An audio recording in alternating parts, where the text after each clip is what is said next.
আচ্ছা, সব সৌন্দর্য কি টাকা দিয়ে পাওয়া যায় বলো তো তোমরা? কিছু সৌন্দর্য তো পাওয়া যায় শুধু যত্ন দিয়েই, তাই না বলো তো? তো হ্যালো এভরিওয়ান, আমার নতুন একটা ব্লগে তোমাদেরকে স্বাগতম। আচ্ছা বলো তো, তোমরা কারা কারা এখনো মাটির চুলাতে রান্না করো?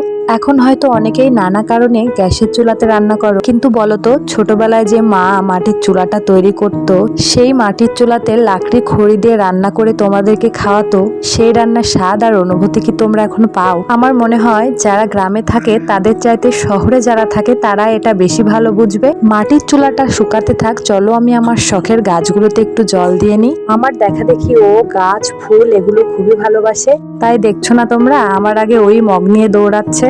এখানে আমার কিছু মরিচ গাছ আছে, যেখানে জল দিয়ে পেলে পুষে আমি ঠিকই বড় করছি, কিন্তু সেগুলোতে মরিচ হয় না একদমই। আশাতে আছি একদিন ঠিকই মরিচ হবে।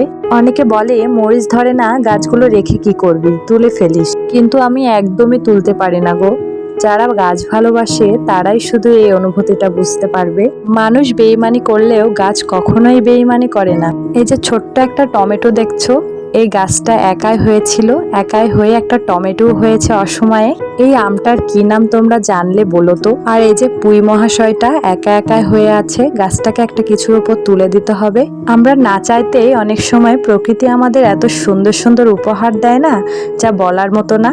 আর এখন যে রঙ্গন ফুলের গাছটা দেখছো, এটা ছোটবেলা আমি একটা জায়গায় ডাল চুরি করে এনে লাগিয়েছিলাম। দেখো সামান্য যত্নে আমাদের সে কতই না সুন্দর ফুল উপহার দিয়েছে। তো এরপর যে গন্ধরাজ গাছটা, এটাও আমি চারা থেকেই করেছিলাম অনেক আগে, সেও এখন ফুলে ফুলে ভরিয়ে রেখেছে আমার বাড়িটা। ভাবলাম তোমাদের সাথে একটু শেয়ার করি। তো কেমন লাগলো আমার এই বাগানটা তোমরা অবশ্যই আমাকে জানাবে। ধন্যবাদ সবাইকে, সবাই ভালো থাকবে।